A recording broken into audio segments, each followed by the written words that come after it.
Feliz quinta-feira! Tá começando agora o Por Dentro do Campus e olha, tem muita coisa boa pra gente ver hoje, viu? Confere aí.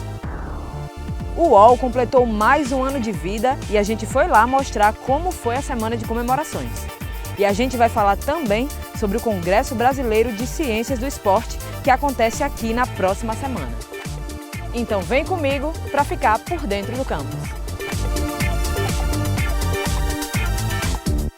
Tem gente que fica meio encabulada para revelar a idade quando vai ficando mais velha, né? O Hospital Universitário Onofre Lopes não tem isso não. Lá eles têm muito orgulho de dizer que tem 110 anos de idade. Vamos conferir um pouquinho dessa história? Inaugurado em 9 de setembro de 1909, o Hospital Onofre Lopes foi incorporado pelo UFRN em 1960. O Dr. José Ricardo Lagreca foi diretor do hospital por 31 anos e sabe toda a sua história. Apesar de Hospital de Clínica ser um nome comumente utilizado por todos os hospitais universitários, mas aqui havia uma diferença. Havia que ser feita uma justiça para o homem que, com o João Januário Circo, que foi atraído por João Januário Circo e que construiu todas essas coisas, até a Universidade Onofre Lopes, e era médico, tivesse o seu nome aqui registrado de uma forma eterna. Então o nome dele ele foi emprestado e foi encravado aqui na parede desses hospitais até hoje, com o nome de Onofre Lopes, em 1984. Aqui foi realizado o primeiro transplante de rim do Estado e continua um programa de sucesso, continua sendo realizado sob a coordenação do Dr. Paulo, professor Paulo.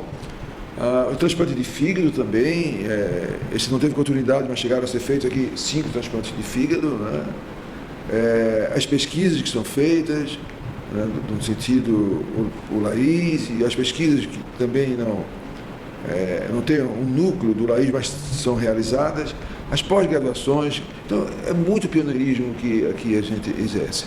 Atualmente, o Onofre Lopes conta com diversos tipos de atendimento.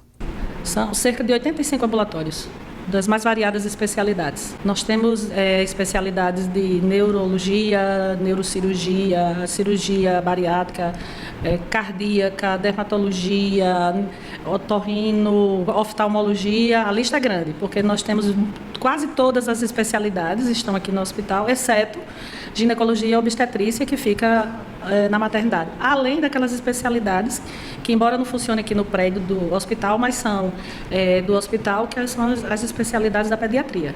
O hospital está em festa. Isso porque ele completa 110 anos de existência. A solenidade máxima vai acontecer segunda-feira no auditório da Escola de Música, Tem alguns servidores que vão ser homenageados, tem um discurso inaugural, que é com o professor Ricardo Lagreca, tem a presença, claro, do reitor e de toda a governança do hospital, e o convite foi estendido a também algumas instituições, então o principal evento é segunda-feira de manhã. Ao longo da semana serão realizados vários eventos, como palestras, visitas guiadas aqui ao hospital, e na sexta a gente vai terminar com um evento aqui no hospital para os colaboradores, voltado principalmente aos colaboradores. Mas ao longo do ano, muitas realizações vão ser feitas alusivas ainda aos 110 anos. Para o Dr. Lagreca, o Onofre Lopes é um patrimônio dos potiguares. O sistema de saúde ele não vive sem o Hospital Universitário Onofre Lopes, é aqui onde se tem os tratamentos, que são tratamentos terciários e quaternários. Ele não tem obrigação com a atenção básica. Isso é uma situação que foi corrigida ao longo do tempo com o amadurecimento do sistema de saúde. Ele tem sim com a atenção terciária e quaternária, e principalmente ele tem também, dessa maneira, formar as pessoas. Até pouco tempo, antes de serem fundadas outras universidades que têm área de saúde, principalmente de medicina, como a UNP, por exemplo.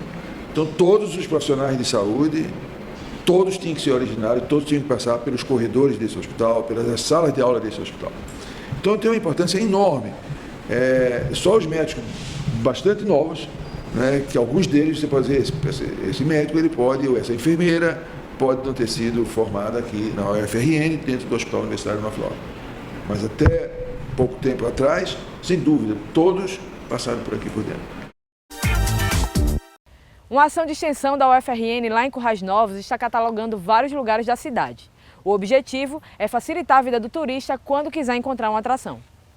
A ideia do projeto surgiu depois que os pesquisadores perceberam que cada ponto turístico da cidade tinha mais de um nome. A gente aqui em Currais Novos não tem uma denominação oficial para esses patrimônios, né? A gente tem o exemplo, por exemplo, do Morro do Cruzeiro, que é denominado de Pedra do Cruzeiro, Pedra do Navio. Então não existe uma denominação oficial. Alguns falam em Pedra do Cruzeiro, outros falam em Morro do Cruzeiro, e isso para o turismo é muito importante. É aí que entra a área de letras, sobretudo a área de linguística propriamente dita, né? Com a terminologia. A gente faz um mapeamento de todos esses patrimônios, né? Documenta e depois faz a identificação terminológica, para aí sim se chegar a uma denominação oficial e uma denominação popular. Foi feito todo um estudo para definir quais lugares relevantes poderiam ter o nome catalogado. Para isso, precisou ser definido também quais locais são considerados patrimônios culturais. Nós fizemos um grande levantamento na cidade e encontramos coisas que, por exemplo, não são registradas como patrimônio ainda e que as pessoas não dão importância e que elas precisam ser registradas, precisam ser valorizadas, porque são patrimônios e são locais de memória. Um grande exemplo é o Marco Zero da cidade. O Marco Zero ele está abandonado, é um local que tem um sítio arqueológico da primeira casa do município e esse local está em total abandono, se pisa sobre o sítio arqueológico.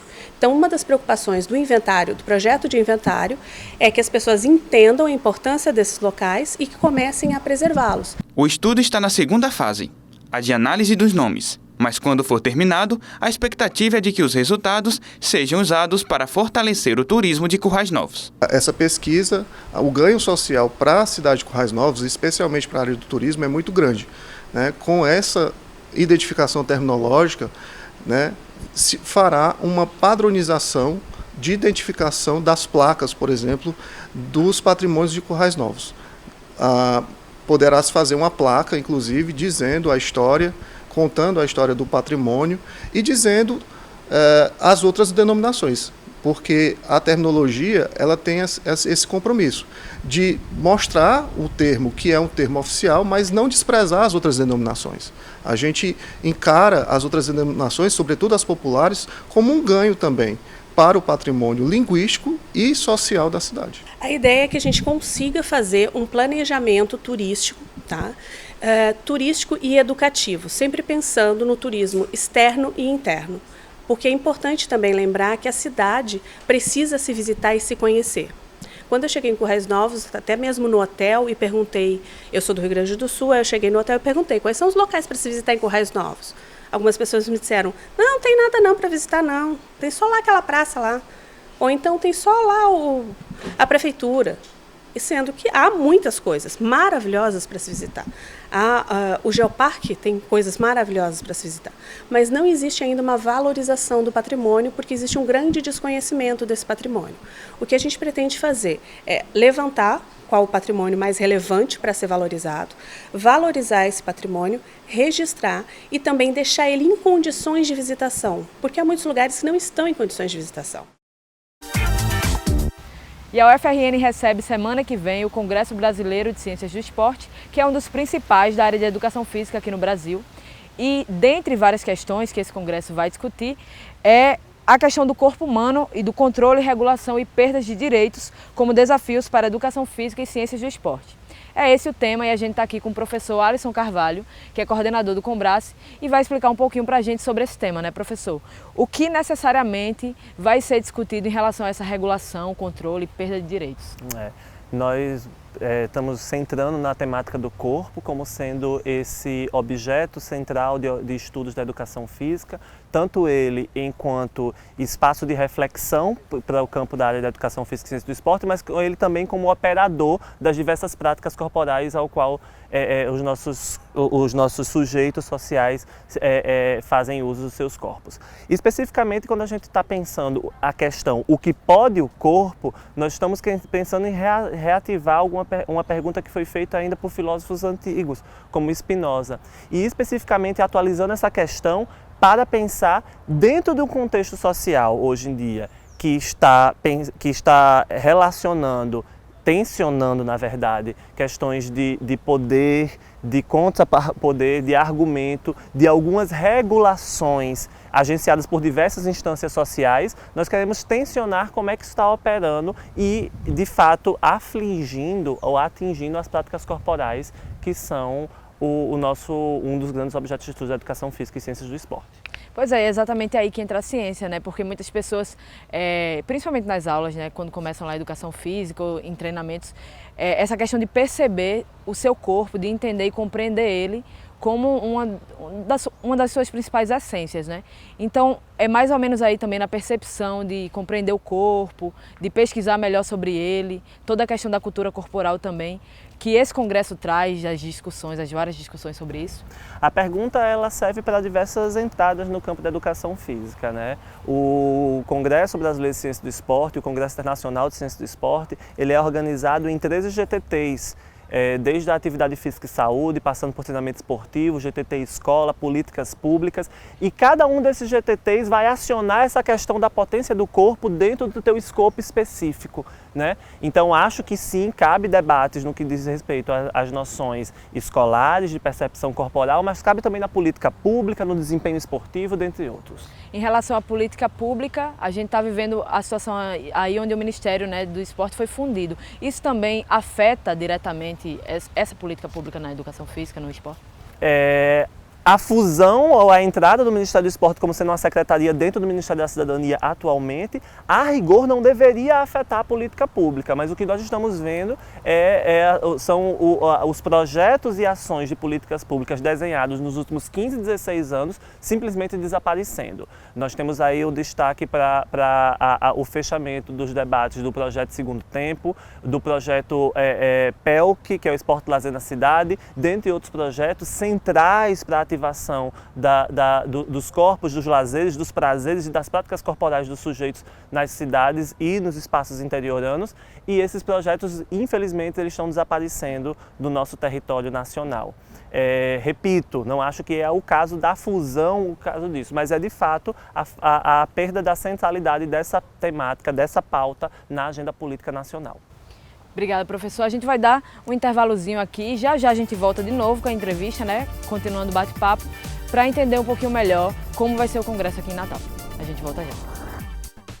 E no próximo bloco vamos ver como foi a mostra audiovisual Todas as Cores da Noite, além de saber os eventos dessa semana no Agendão. O Por Dentro do Campus volta já.